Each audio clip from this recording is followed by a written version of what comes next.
We all know about the cost of living crunch, fuel prices, interest rates, grocery prices and electricity prices. But more numbers are coming through to confirm and detail our pain.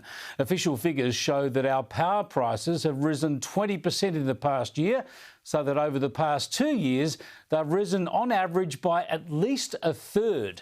In rough numbers, annual power bills have risen from about $1,200 a year to more than $1,500. It varies from state to state, with South Australia, where I'm broadcasting from tonight, having the highest prices. At the same time, it boasts of having the most renewables. Join the dots. But have a look here and you can see that in percentage terms, all the national electricity market states have been hit hard. Household budgets and small businesses especially struggle to deal with costs jumping a third or more. And the prices are soaring way above the general inflation rate, which they obviously add to as well. Inflation is the bottom line in this graph. The second one, increasing at a much higher rate, more than double the rate, reflects electricity prices. And then the top line, going even steeper, is gas and other fuel prices. No wonder family budgets are stretched. And it's all pretty galling when we were told this before the election. Taking pressure off the cost of living. Of addressing cost of living issues to take pressure off living standards. There is a cost of living crisis. Meaningful help with your cost of living. The cost of everything is going up.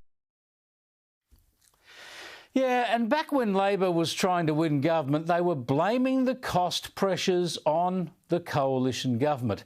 Have a look here as Anthony Albanese tweeted about high petrol prices and wondered whether Scott Morrison had noticed them, and even criticised the then coalition Prime Minister for not doing anything about it.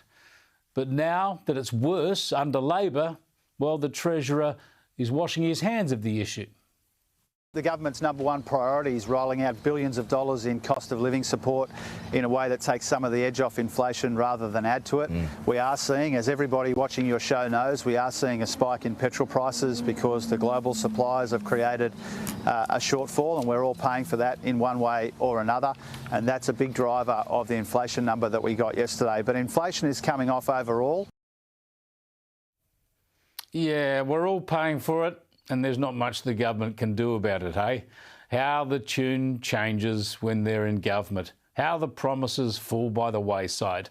They promised to reduce the cost of living. It was a silly promise to make, but maybe some people believe them.